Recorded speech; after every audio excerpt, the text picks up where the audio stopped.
Okay.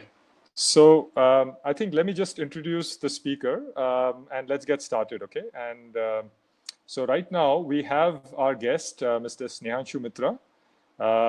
Snehanshu has been someone who's been a practitioner in data science for the last 2 decades. He comes with industry experience from Vodafone, Dell, and many other companies. Snehanshu has a BCom from Delhi University and dual MBA from IIM Kozhikode as well as IFIM. And clearly someone who really understands data science because he's been in this area for a long time. So, I would really like to call upon Snehanshu to talk about really, his roles currently in NASSCOM. He's the head of the Center of Excellence for Data Science and AI. And so what was his role currently and what was his role previously at Vodafone Data Science? So I just hand over to Snehanshu and ask him to enlighten us on that. Yeah. So thanks so much, Professor Soumya. I think indeed a pleasure to be here. There's a lot of people, I'm told, are interested in this particular session. Puts a lot of responsibility, I think, on our shoulders, and really hope that it's worth their time and they have a couple of takeaways right by the end of the session. With that being said, I think it's also important to suggest that we are in the middle of very difficult times, and the overall gloom and doom being perpetuated, it needs a little bit of a shake-off. And it's nice to sort of be a part of this interactive session and field some questions, right? And sort of change the narrative slightly, if you will, towards a little more hope and anticipation, just drifting away from where we are. You asked me a question around what is it, that I do here at NASSCOM. As you rightly pointed, Center of Excellence for Data Science and Artificial Intelligence. We work with a couple of different state governments, government of Karnataka and government of Telangana. The whole COE concept, sorry, the whole COE concept is based on a public-private partnership model with participation from government, from industry, from academia, and we, at a very high level, right, we pursue 4 core objectives. What are these? Number one, we try and bring in disruptive innovation and entrepreneurial ecosystem. The second thing that we try and do is create a base for enabling deep research that should benefit industries, that should benefit the government. The third is again a very important one, which is where we act as evangelists towards enhancing the consumption of data science and artificial intelligence solutions. And fourth is, without surprise, that this entire industry is growing at a certain rate. How do you create quality human capital in the process, right? And then that's part of the reason why a lot of student community is interested.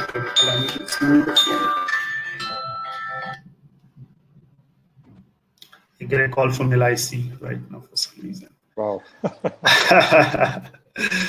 Okay, so just building upon where I started, right? So we basically are providing a platform to various stakeholders, including government, academia, user enterprises, innovators. We're trying to come together, connect, work on concept design, work on solution development in the areas of data science and AI. Broadly speaking, there are 4 big for us, right? So, and these happen to be the industry, these happen to be the government, these happen to be the startup and innovators community, and fourth is the academia, right? And we play a role of sort of playing very specific roles, very specific tasks, and also create a network or a platform which brings them all together, right? So that is the kind of role that I play along with the support of my team members. In terms of what is it that I've done previously, I think you made a special reference to Vodafone. Vodafone was a very special role for me. It was very delivery and innovation focused. I had the good sort of fortune to lead an extremely talented team for 130, 140 members or so. work across a number of different business functions, including finance, fraud, analytics, whether it is supply chain, HR analytics. We set up an analytics consulting practice. Data management was another very big area of focus. With all of this at the back of our mind, the focus was so much in terms of creating business value. Uh, the focus was on devising newer ways of working. The focus was on creating standardized approaches. Focus was on creating, prototypes and products, right, that help solve, business problems. The focus was also in terms of taking this whole compliance bit very, very, very importantly, because compliance is becoming such a important consideration in the world of data science with legislations and frameworks such as GDPR coming into the picture. That was another area of focus. And very importantly, driving collaboration and teamwork. I think this is a theme that we quite often miss out. I think that was another thing that I used to very actively evangelize and support. Right. So that kind of puts things in perspective, hopefully. Absolutely. Thanks so much.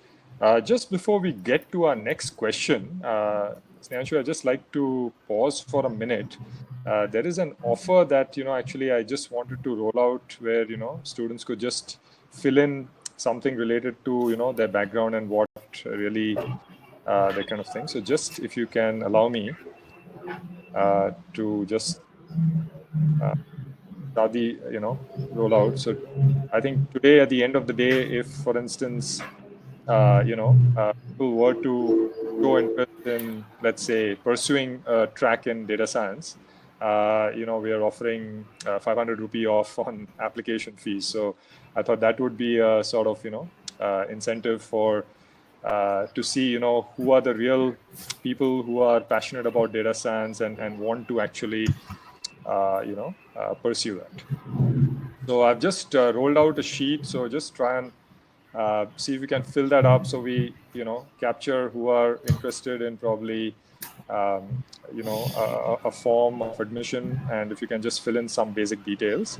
We'll just wait for 1 minute and then we will just continue. So Snehanshu, sorry about that. Let people just spend a minute and fill up this form.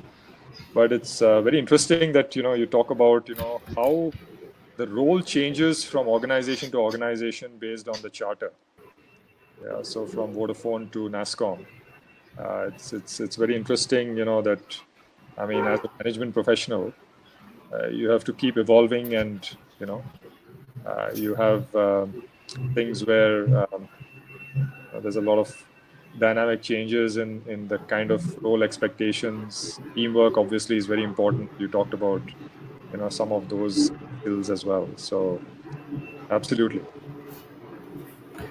Just bear with me another 30 seconds, and then we will head questions.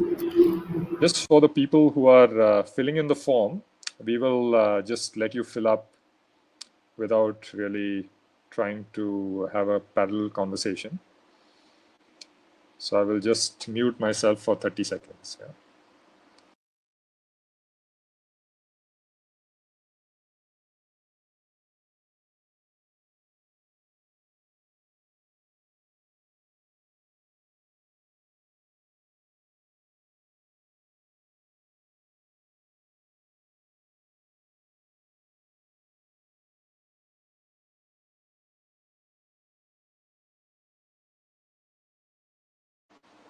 Okay, I think it's interesting. Actually, I just forgot to mention that Snehanshu is also a PGDM in data analytics from IFM. So clearly, if someone is the product of data analytics skill sets and business analytics skill sets from an institute, Snehanshu is it. So probably that's where we are bringing the real practitioner here, so that you can really go ahead and ask all your queries.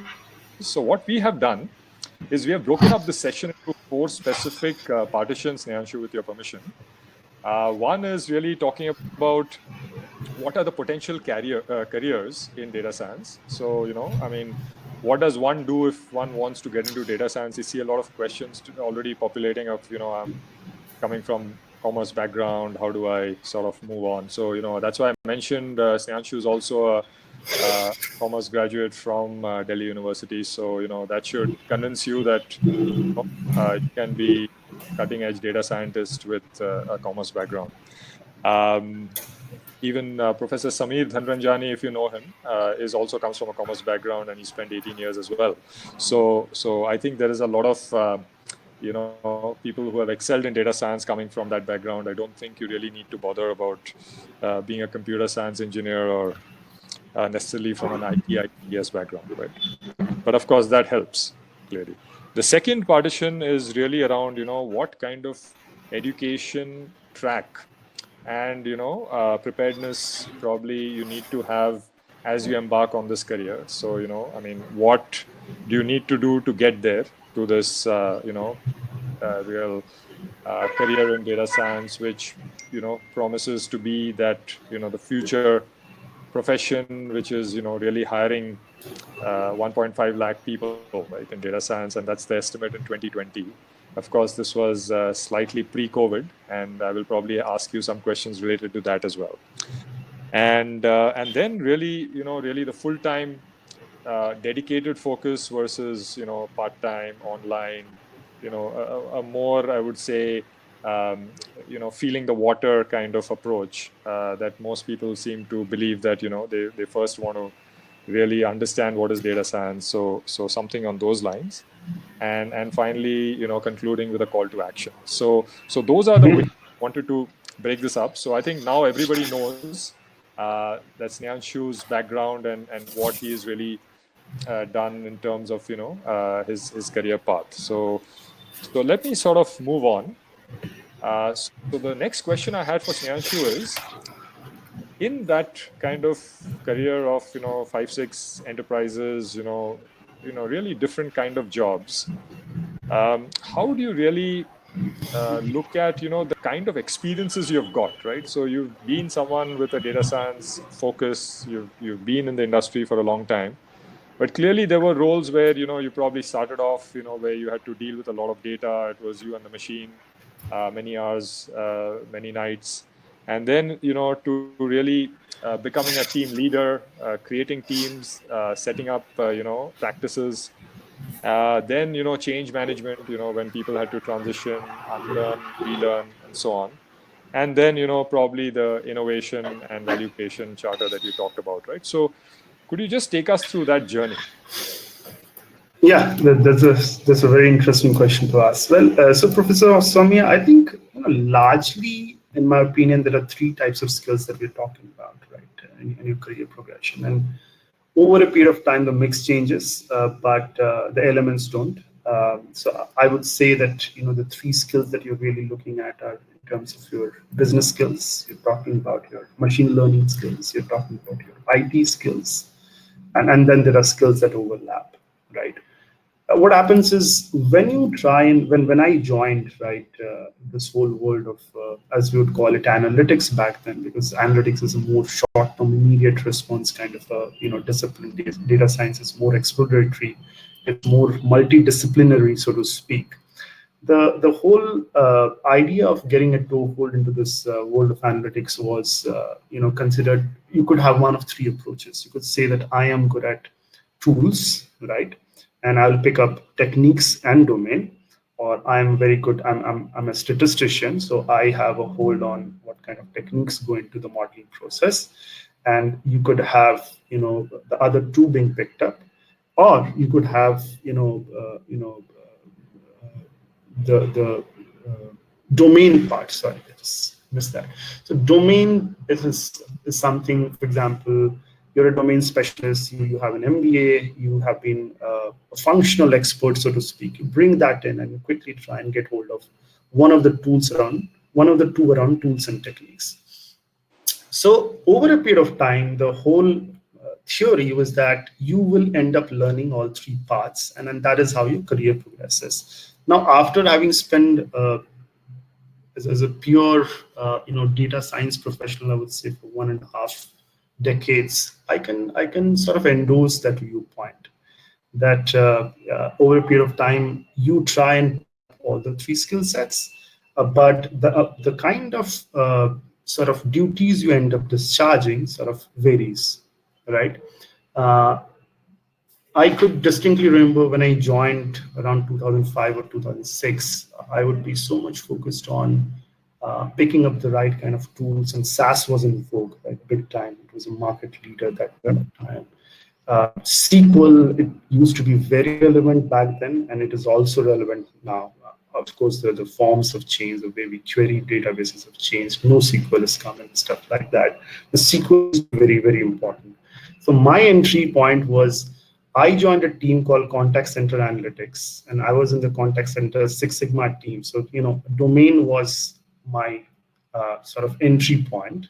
I picked up a couple of tools very, very quickly. In the next 1 years, I started programming in base SAS, and I was an OK coder in SQL also.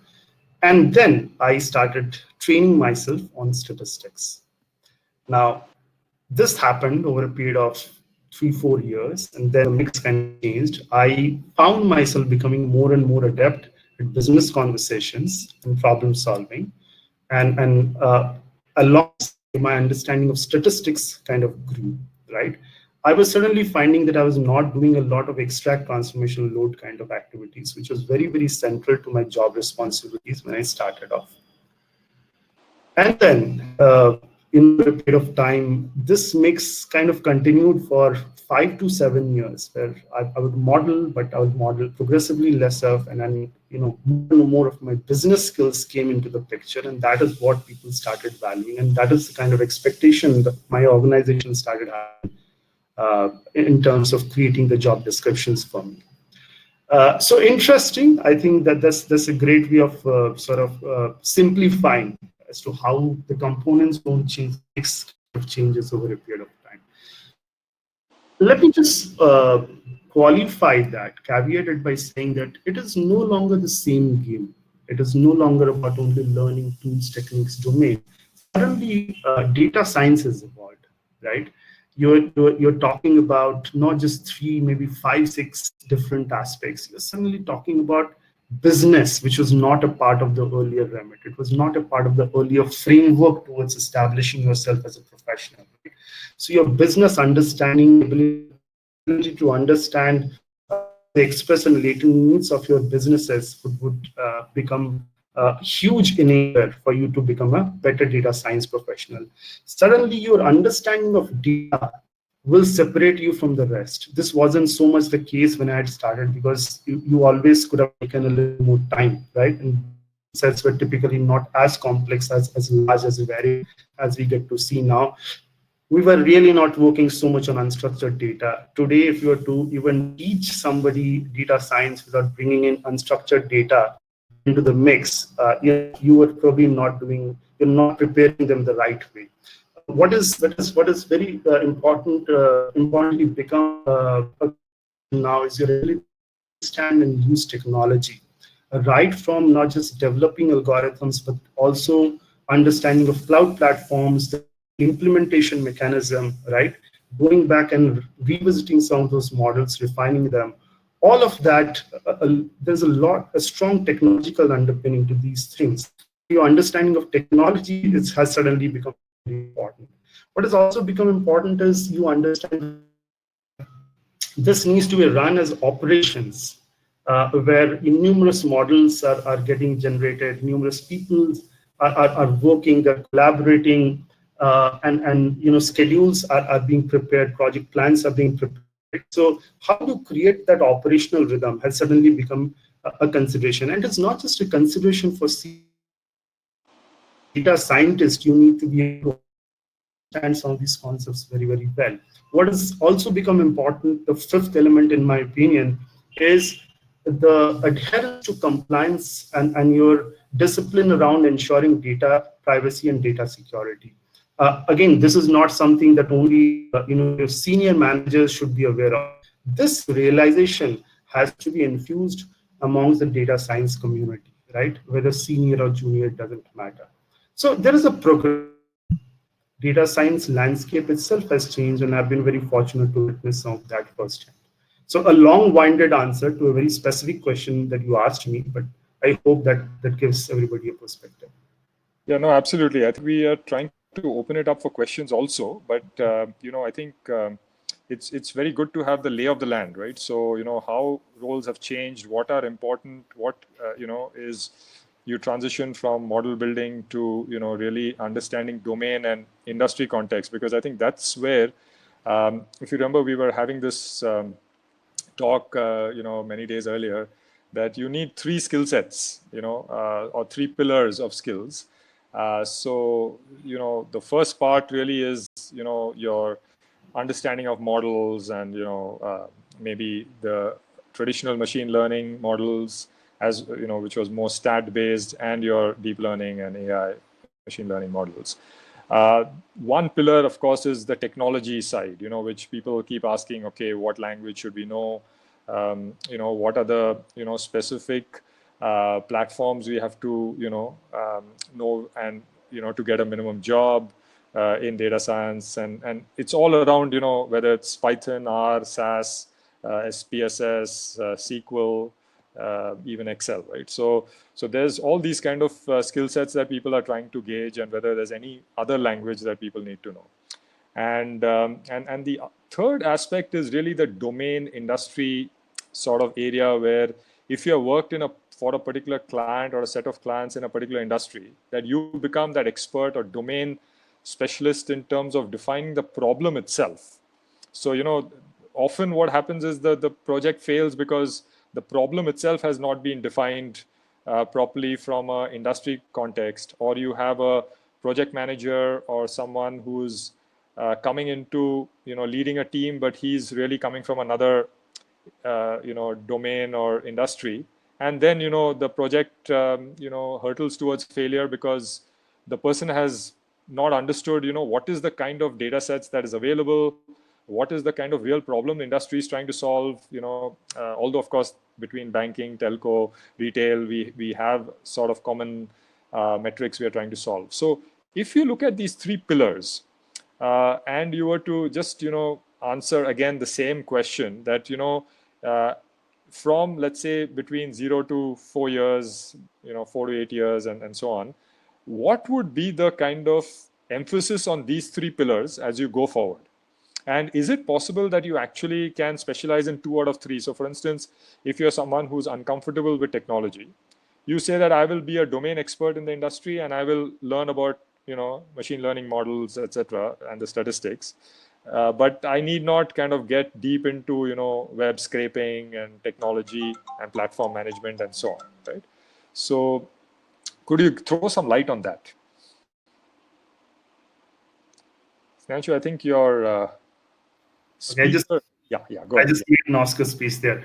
Uh, so taking the second question first, which was around, can I not afford to understand technology and then still be in this whole world of data science? I think that is increasingly becoming difficult for anybody to justify. Right? It's just imperative. We are surrounded by technology, and then for us to not get a strong hold of what it means, what does it do, right? How can I use it the right way? I think it is becoming increasingly difficult to have that approach towards career building. That's point number one. True is there so much of a sort of a standard path or a preferred path in terms of the mix of skills?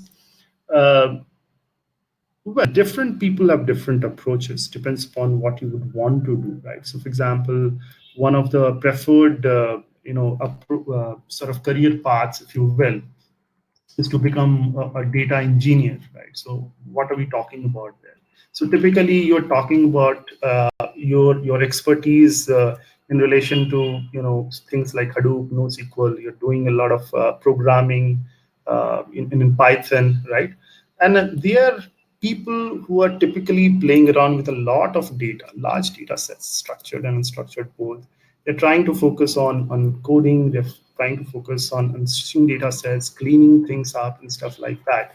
And that is where the technical aspect would really need to be focused on, right? So and that I would say should be a default focus for the first couple of years, regardless of the stream that you're choosing. I would say this with a lot of confidence that people who are sound data engineers are more likely to be, confident as they move along. I will not comment upon success because success is an output or outcome of so many different things, but their own confidence in their craft will be so much more. And I'm of the opinion that you spend the first couple of years, maybe 2 to 5 years, really trying to get into the nuances of understanding data, right? Bringing it together, passing it, looking into aspects of cleaning data, doing a whole lot of feature engineering, right? Creating those master data sets which render themselves amenable to further modeling and then algorithm training, etc. So I think that is generally preferred approach. Now you can go deep into it and become a real technical expert and become a data engineer. You could branch out to acquire a lot of other skills and become a full-fledged data scientist. Now the question then is there no place for domain experts, right? I think I'm sure that's a question that is coming somewhere. Domain experts will be very important. They will continue to be very relevant because as you try and become more technical, you create biases. You sort of lose sight one way or the other of over the fundamental problem that you're trying to solve for the business, right? What are some of the practical challenges in implementing this solution? Not so much from a technical standpoint, but what would aid business consumption? So these are questions that you will be able to successfully answer and negotiate only once you have a very strong grounding in the domain part. So I still feel that domain will continue to be a very important aspect of a data scientist profile. I hope I've answered the question. Yeah. So I think Snanshu, that's good, but I think I just probably had a specific clarification on, let's say, the pyramid of let's say what people are trying to do, and so let's say at the lowest level you have a matrix which says I mean the ETL, extract transform load, is, let's say, broken up with collecting data, right? So we say software engineers are people who understand how to collect sensor data, how to kind of basically get external data sets in a different format, web scraping, user generated content, all that, right? So that's becoming important within businesses and startups. So one aspect is the software engineering side, right? Then you have the data engineers. What you mentioned are people who are really ETL experts, who are really trying to help pre-process data, get data in a format it can be sent to a model without having all kinds of errors cropping up because it's not in the right format or cleaned. Things around really how to store that data, maybe all the Hadoop Spark skills, sets, how to create the pipelines and so on, and preparing the data ready for analysis. So, and understanding the format of the data that is available, which features you can actually reasonably use, which ones are mostly NA and empty fields, right? So that kind of area of, I would say, move, store, explore, transfer, what is I would define as a data engineer. But then again, between data engineer and data analyst, there has been some sort of minor segmentation saying that, okay, people who are engineers should be data engineers, and people who are, let's say, other disciplines may not have that core engineering backend, so they would be more like data analysts kind of thing. I don't know, one of the views being percolated in industry. And then the final layer, which is really, I would say, the data scientists, are the people who are really trying to do things which are solving the specific problem, right? So let's say for a e-commerce company or retail, you're doing A/B testing, or it could be just normal metrics analytics, right? So a lot of people just presume data scientist means deep learning, artificial intelligence, those kind of areas. So I just wanted your view that if we were to like create 4 buckets, one bucket software engineers, more around, I would say, trying to collect data, one around ETL, extract, transform data so that it's pre-processed, ready for model, which is what is data engineering. One aspect which is the traditional machine learning, but solving the specific problem, right, based on what the organization is trying to do, which is what I'm defining as really data scientist. And the AI deep learning is really the ultimate, which is maybe more for the research or data scientists core or machine learning engineers, which requires like a master's or PhD level kind of skill set, right? So in data science. So if you were to look at these four as the basic classification, and you were to look at students who are, let's say, bachelors in any stream, how would you sort of tell them to channel their initial energies towards, Yeah, so some of these are clearly foundational, but they also provide distinct career pathways. Whether you're talking about software engineers or data engineers or machine learning experts or and then further beyond to the cognitive disciplines of AI. So I think let's really separate what is higher order right now. Higher order would be areas of cognitive research, getting into deep learning, artificial intelligence. I think you could either be a software engineer, you could develop the right kind of applications. Those could be used for data gathering, try and get into the API side of things and stuff like that.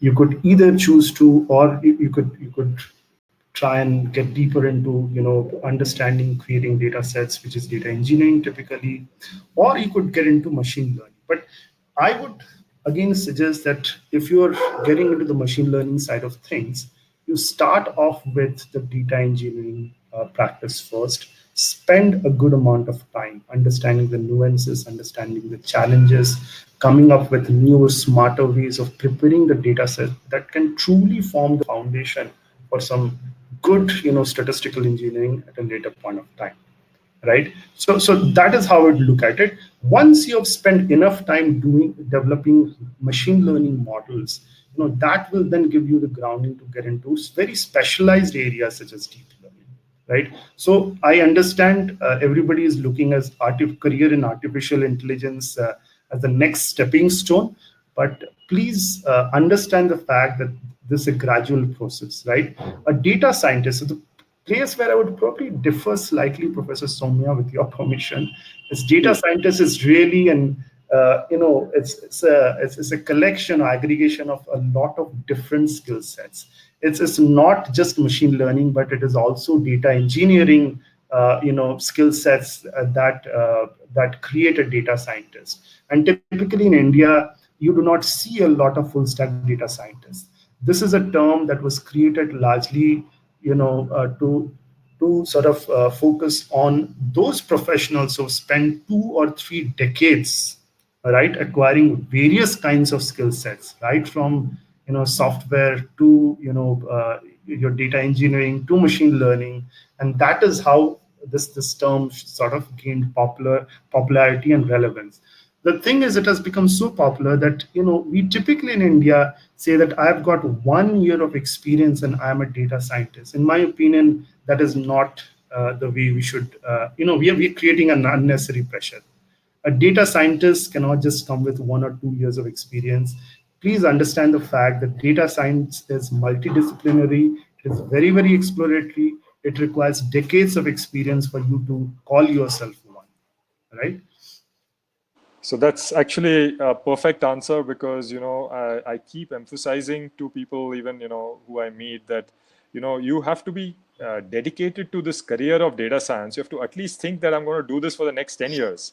If you're just, saying that, okay, this is the flavor of the year or flavor of, the month, it's a stepping stone to failure. So I mean, I'll just add one more, maybe a small example. What is a typical problem that will come to a data scientist? The typical problem that should come to a data scientist is, hey, you know what?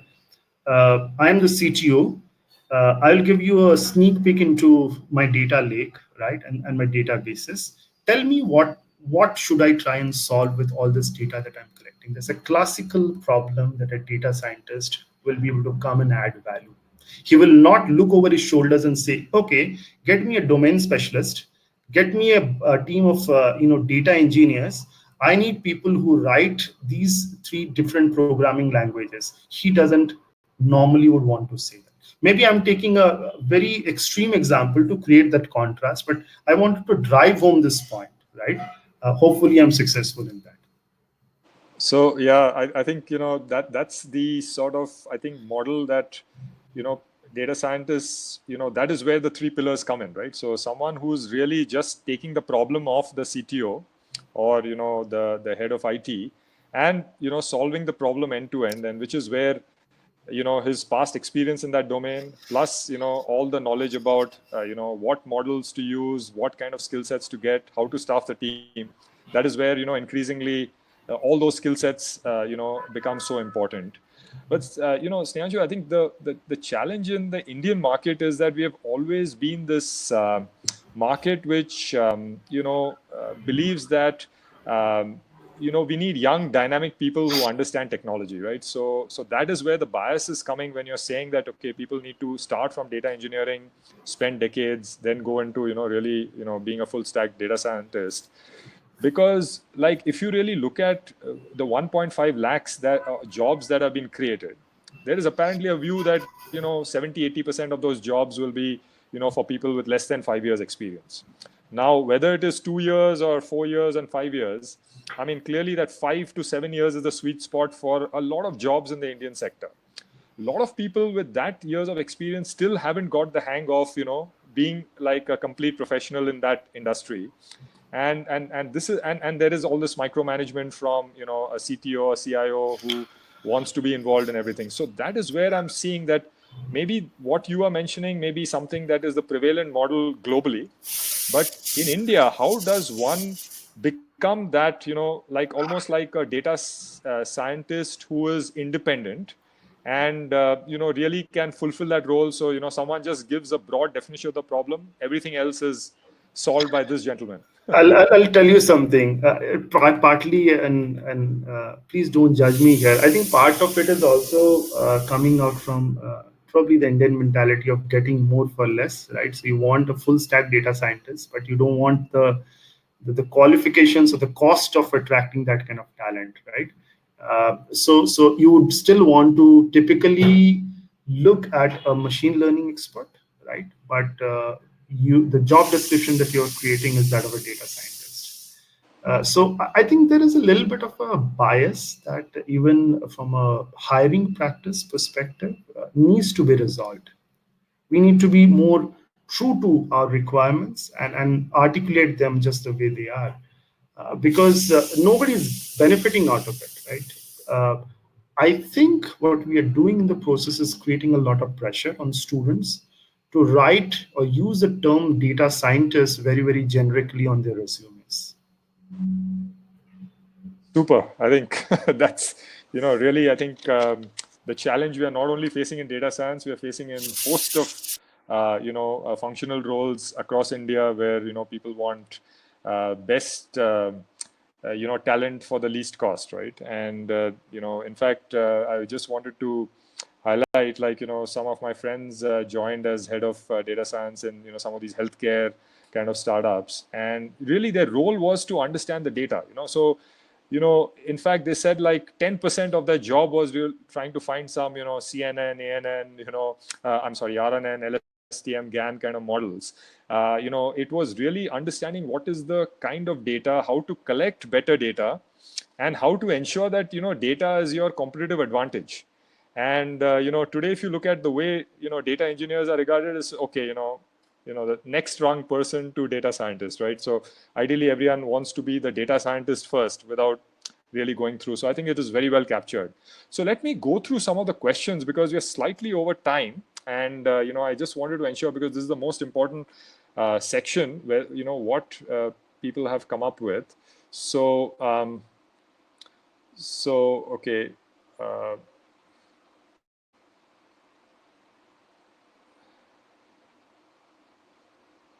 Okay, so there is a question from Kusum who says, what is hierarchical clustering and how does it work? So, and there is a related one. Okay, so, is RPA related to AI? So there's a lot of things related to people trying to understand specific aspects. So maybe if you could just answer that question as well. I think people are not asking specific questions related to data science as a career because I think you answered it so well. and also, the real insider view, right? Because there are a lot of people who are trying to look at it from an academic standpoint and trying to, probably sell their courses. And that is why we want to have this session as something which is really from a practitioner standpoint, what makes sense, right? So that's how we're trying to make this session very different. Okay, so let me go to Professor Shupriya Ghosh's question. Domain expert is an expert in an application domain, such as finance, marketing, or even medicine. Okay, domain knowledge is very essential to successfully applying data science. So I think, yes, Professor Shupriya, that is exactly, I think, what we were discussing, that, domain is definitely the next step. But maybe the first 2 years, you cannot, probably run away from technology. I think that was the answer that probably was given there. And okay, so how is data science different from data analytics? Question from Avradeep. Let me try and attempt answering that. Is there so much of a difference? What has happened is we have sort of tried to sort of keep up with times by just changing some of the terminology. So overnight, analytics professionals became machine learning experts, and machine learning experts became data scientists a couple of years back. So is there so much of an upgradation in everybody's skill sets? Probably not. Some of them would have definitely upgraded. Others may have just joined the bandwagon. But is there so much of a difference really when it comes to machine learning? Sorry, the question was analytics versus data science, right?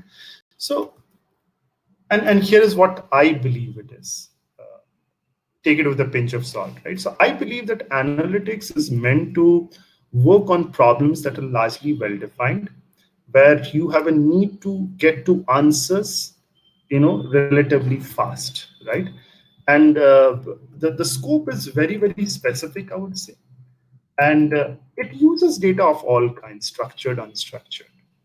In my opinion, data science has a much wider remit. It explores a certain area rather than a specific problem. And since it explores a certain area, you would need a lot of different types of skills for you to make sense out of it, right? The goal or the objective is not so much always in terms of saying, hey, here is the answer. It could also be, hey, here is the right use case for you, right? So data science has that role, but it also helps business come up with the right use cases first and then going ahead to solve it using various tools and techniques, right? So again, it uses various forms of data, both structured and unstructured. There is no differentiation.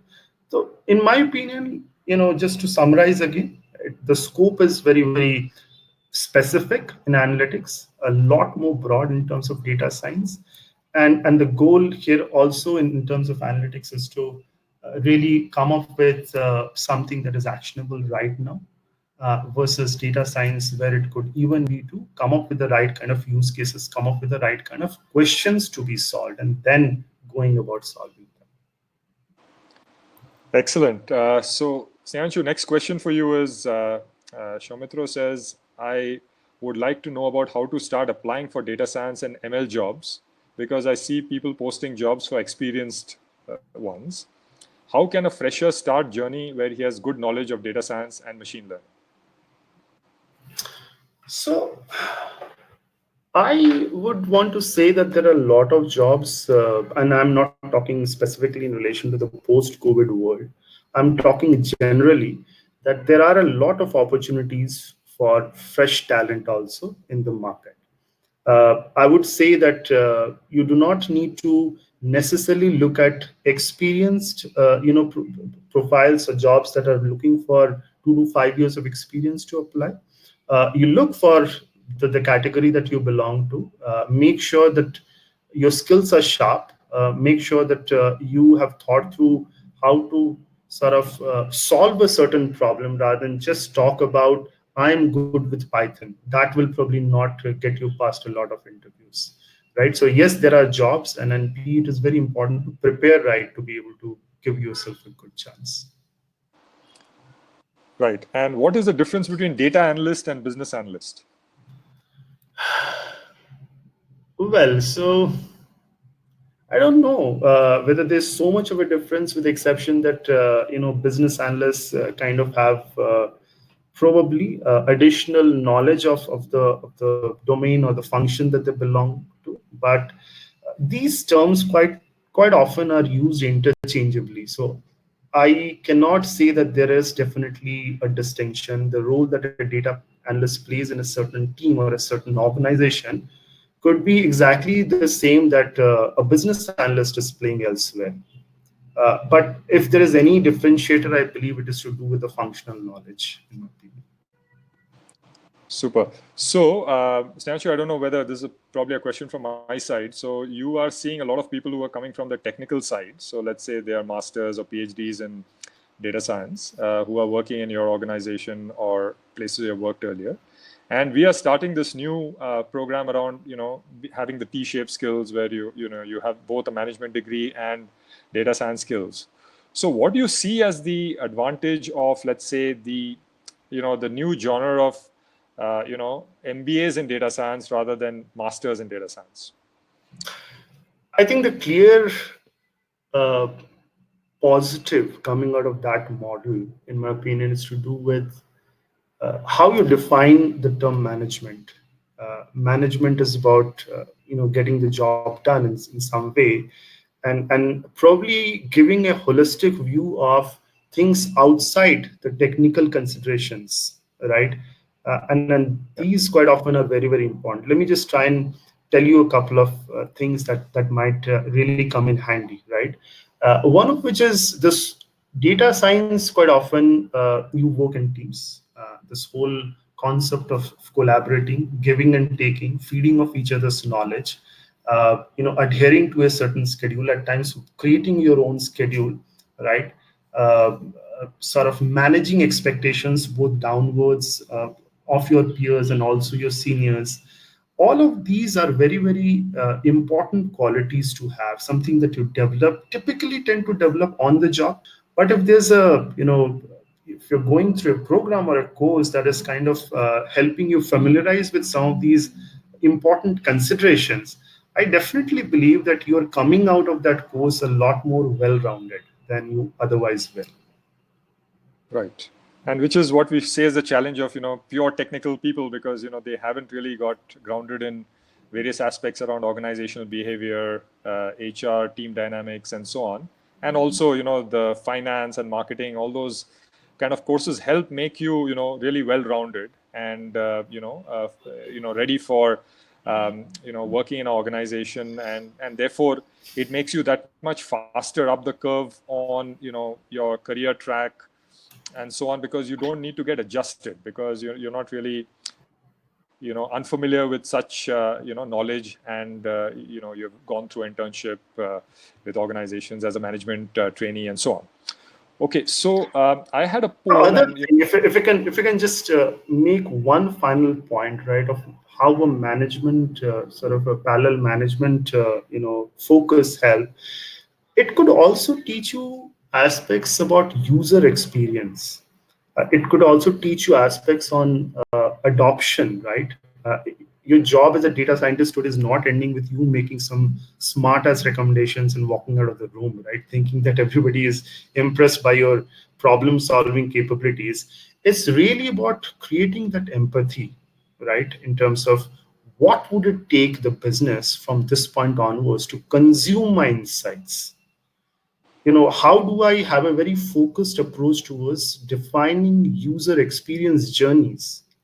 right. All of these are very, very important topics that I would want to believe that if you have a purely technical approach to learning data science, you will not come out learning these aspects, and they are becoming so important, Professor Soumya. Absolutely. So we actually ran a poll, and what we find is that there is a slight edge over management in data science, but I think people are still to get convinced that probably that is the sort of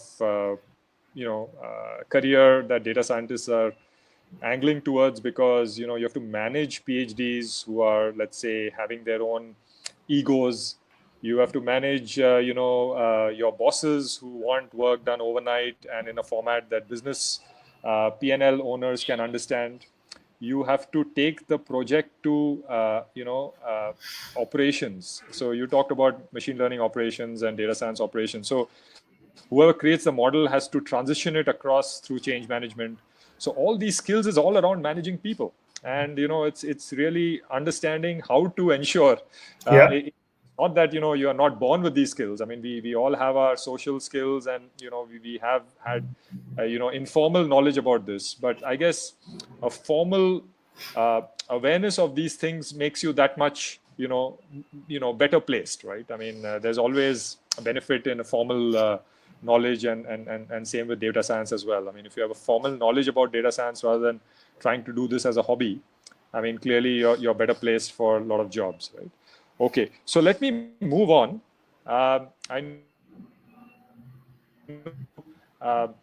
I think one of the questions probably that a lot of students had, especially during this lockdown period, and all this issue about uncertainty about gig workers and startups, especially execution startups who are probably having cash flow problems, etc., is that if you were to really look at what is the future, I mean, we were moving towards the gig economy. Everyone wanted to work for themselves. Everyone wanted to be specialists. How has that changed in the current scenario? And what do you think is the opportunity that this lockdown has for, let's say, a career where you are educating yourself more? I think that's the new world order. Clearly, we are defining a new way of working. We are. My personal take is that a lot of these transactions will happen via digital platforms, where you will come ahead and then you will try and sort of compete with a lot of established players, right? So it is the new way of working. This is going to be more agile. This is going to be more frugal, which is cost effective, right? This is going to be lighter on resources, and all of this will have a bearing on both the efficiency and effectiveness. So I believe this new way of working is here to sort of stay. And over a period of time, you will see more and more such platform service providers will come into the mix, where they are creating this doing this whole job of curation of the problems that are coming in, right, and exposing the problem statements to a bunch of small startups and innovators to sort of try and get the best solution out of. Correct. I think I cannot quote statistics right now, but from what I understand, it is on a growth trajectory, and we should absolutely be looking for. I mean, if I was just to be passing out right now, this is a very, very empowering thought that I do not need to go look for a job in one of those 4 or 5 established multinationals that may or may not sort of like me. I could be a small little, I could be a part of a small little team, and yet I could have a very realistic chance of getting hold of a certain project and be playing a very important role in it. It is all set to grow. This is the new world, and this gives me a lot of confidence. I wish this model was there during the times when we started up. Yeah, but I think a lot of people are actually choosing that path because they no longer want to work in a very structured environment with, where the problem are repetition of each other. They want to get a exposure across a wide variety of problems, maybe become even specialists across 2 or 3 domains and sectors, industry sectors, and clearly there is a lot of consulting um, domain. Consulting sort of jobs for external consultants to come in and add that great value to an organization which may not have very deep data science skill sets. And so do you think that a lot of those sort of opportunities where people with maybe 10 years experience can play a lot of consulting roles to across industries in India? Absolutely, but the key term that you use is 10 years or more. Right. Right. It all becomes very good at a point where you have a couple of years with you, and then not really chase it when you're still trying to learn the ropes. So it's very important to pace your career properly and not rush into trying to have or become a specialist across multiple different domains. That does not work typically. So, Snehanshu, if with your permission, if we can just maybe take it for another, let's say, another 15 minutes or so, because I think a lot of questions are coming. Maybe we'll not be able to address them one-on-one, but we'll respond back because some of those questions are very specific to, people coming from chemistry or biotechnology backgrounds. So maybe those are tackled one-on-one. But I want to keep the questions applicable to a larger, audience who are here. So if you were to look at, let's say, a job where you are solving global problems as part of a, global data science team, to someone who's, let's say, part of a large organization solving, specific different kind of problems for that large Indian corporate, to, let's say, the gig kind of roles, consulting gig kind of roles. So how would you think, is the best path, I mean, in your view, where people could, probably not, falter early, and they could build that strong, competency as they go forward and take the highest, kind of roles in data So science? I think it's a question that is probably that probably boils down to your approach in terms of wanting to be a specialist or a generalist Right. at some level, really. Yeah. Uh, I'm a little old school. I would say that start off being a specialist and then diversify, and over a period of time, see there is absolutely no compulsion to be a generalist. It's not that you get paid more or you're respected more or you bag higher positions. I've seen both sides of professionals being very, very successful, very, very well respected. So I would have a very simple response to your question, which is start off with a very specialized agenda. Pick up one or two domains where you would want to really know, how the business functions, what kind of solutions work, how do they end up creating value, what kind of challenges are there to be solved, what kind of questions would need to be answered, and use that kind of experience to then expand rather than forcing yourself saying that two is better than one. It isn't so. It will happen to most of us, but let it happen over a period of time. So that will be my simple response to that. Yeah, so Snanshu, if I could turn that around a bit, saying that today, for instance, if you look at general MBAs and general MBA degrees, a lot of those jobs are going away, being a brand manager, being a general manager in a large organization. And on the other hand, specific skill sets are being sought, so they want someone who's bolt on, they don't have to train over 1 year, the typical Infosys training program for 2 years in Mysore. All that is going away. People want people who are just, ready for the job and with minimum training, right?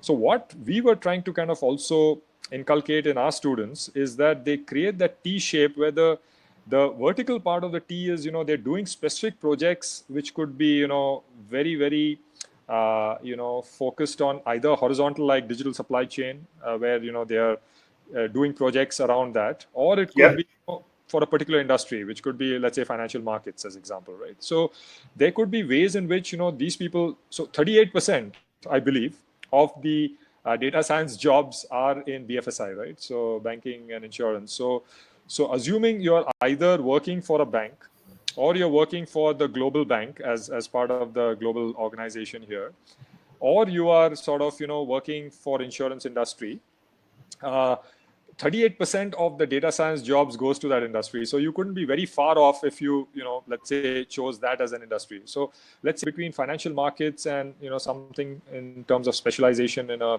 insurance product creation, whatever, risk assessment using data science, fraud, etc.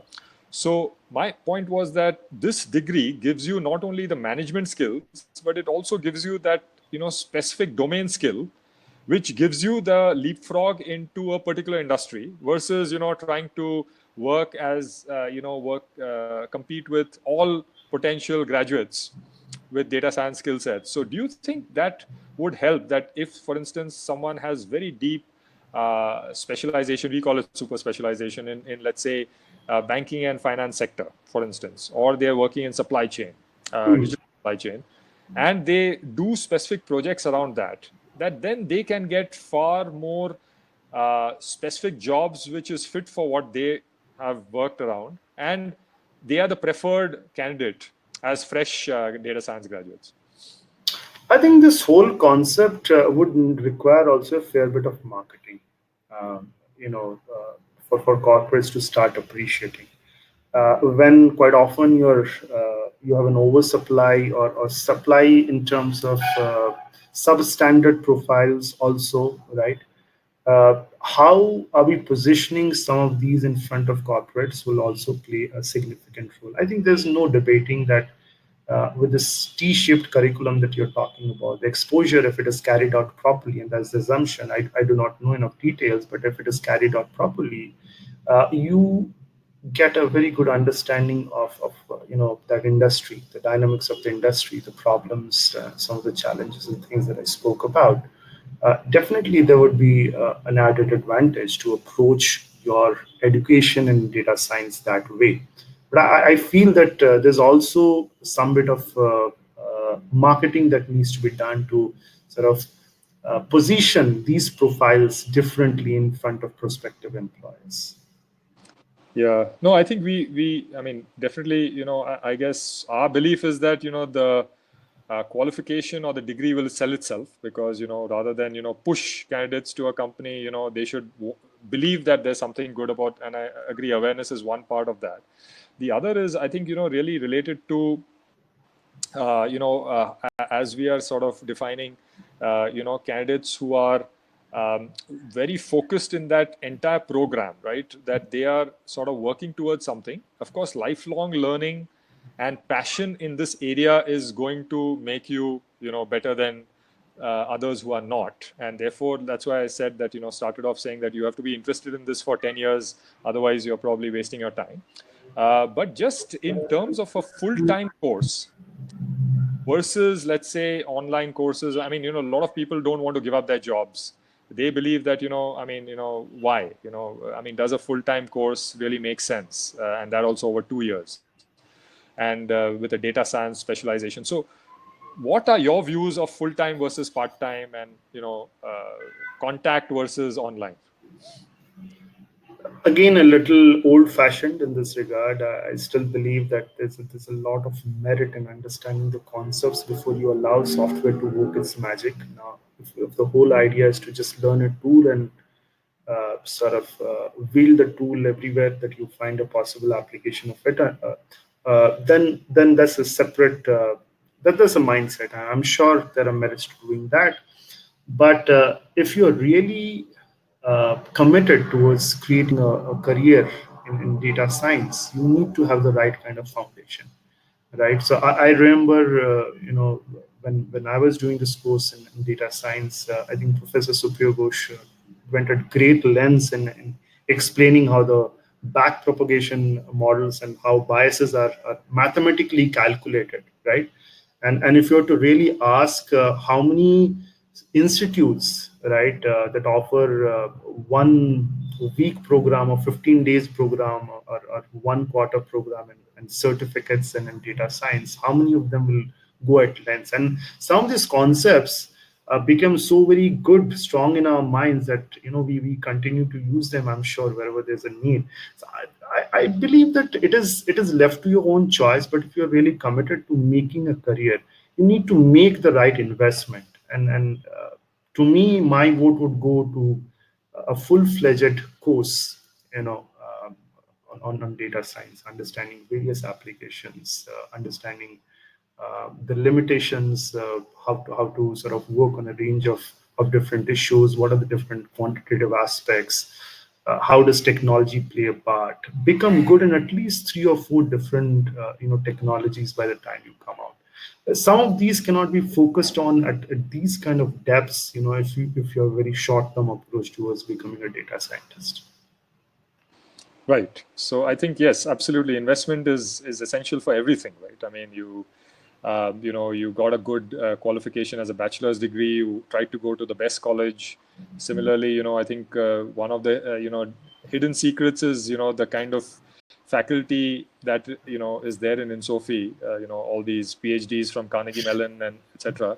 Because a lot of people actually have programs, but nobody actually goes and sees the kind of faculty. You talked of Professor Supriya Ghosh, who's our head of analytics, and how deeply taught each concept like bias itself and backpropagation, which is the core of machine learning. So that's, I think, what we are trying to also see, that are you taught by people who both bring in that academic depth and the industry practitioner approach, right? So that is where I think our data science program will actually score above most other programs in the world, because of the kind of that is really coming in from Insofi. And Insofi is like the top 3 data science schools ranked in the country. So people know them as a data science training school. But I think combined with IFM creating this program, first of a kind, I think it's really something that we are expecting will actually make a huge difference as people go out in the market and search for jobs. So I really think that the last real question I had, before probably I'll just see if we can pick up a couple of more questions. Is that I have a little bit of a challenge on time. A little late to a meeting that I was supposed to get into, but I'll probably take one more question. Okay. All right. So great. I think just the question probably, which again I'm hoping applies to all people, is how would you act? What is your call to action? A lot of people say, okay, what textbook should I read? What online program should I do? There's the typical student approach, right? I think these questions come up in a lot of forums. But if you were to look at, let's say a charter of being that data science specialist, and let's say you come from a non-tech background, right? But you are very passionate about it. You think that you understand math reasonably well. You want to make a career out of it. What is the way people should go about it in sequence, just so that they can get started?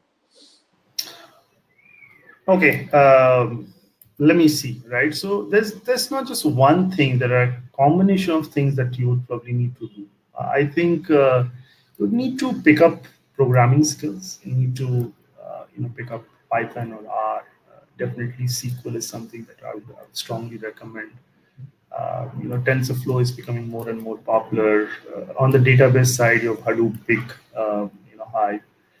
But along with this, I would recommend that you become familiar in at least one of the cloud platforms, AWS, Google, or Azure, right? So that's on the programming skills side. I think you will have to bring in certain amount of comfort with statistical concepts and techniques. That is an absolute must for you today in your quest to becoming a machine learning expert. Third is importantly, I think you will have to start caring a whole lot about user experience. That's something that I spoke about a little while back. The whole adoption part of it. How do you facilitate adoption? So the user experience. How do you create superior and simplified user experiences? I think that is important. And then fourth is not in any particular order, but I think generally your ability to solve problems, right, and not feel challenged by the lack of data, the quality of data, lack of resources, etc., etc. Your whole passion about in trying to solve a particular business problem, I think that is a consulting skill. But again, these are the 4 that I would probably want to leave everybody with. These 4 would be needed to gain an entry into the data science world. Super. And I think even creating a data set itself is solving a problem, right? I mean, if you can create something which is very rich. I've always said this, that if a select top 10 star from a database name gives you the problem, that is the best algorithm. Super. So Snehanshu, thanks a lot. I think, it's been a great, and honest interaction. You've been sort of very, very honest with your answers. Thanks very much for that. So this was hopefully something that, made a lot of sense to a lot of people. So let me just sort of end this session here. And just one last offer I had, which is, really, there is a session with Chetan Bhagat. And, so if whoever wants to really sort of, go and register for that, that is, I think, on 16th, if I'm not mistaken. So just go ahead and, probably click onto that so that you can get, registered there as well. Okay, so I would say, thanks very much again, Snehanshu, for your time. Real pleasure that you could spend time with us. And it's always a pleasure to welcome you back to the Institute when you do choose to visit post-COVID. Thank you. This has been a fantastic experience. It's been a real honor to have been invited. Thank you so much for having me. Thank you. Okay, Thank I'll you. end the call here. Thanks everyone for being on the call. Yeah, and look forward to seeing you in the next webinar. So I will end the call here. And whatever questions have not been answered, our team is taking down that those questions. We will be able to sort of respond to you one-on-one. Yeah. So don't worry if your questions have not been specifically addressed in this call. I've tried to keep it as generic as possible so that it would apply to a larger set of people. But whatever questions you have, we'll address it and come back to you within a day. Yeah. Thank you. Thanks everyone. I'll end the call here. Bye for now. Stay safe.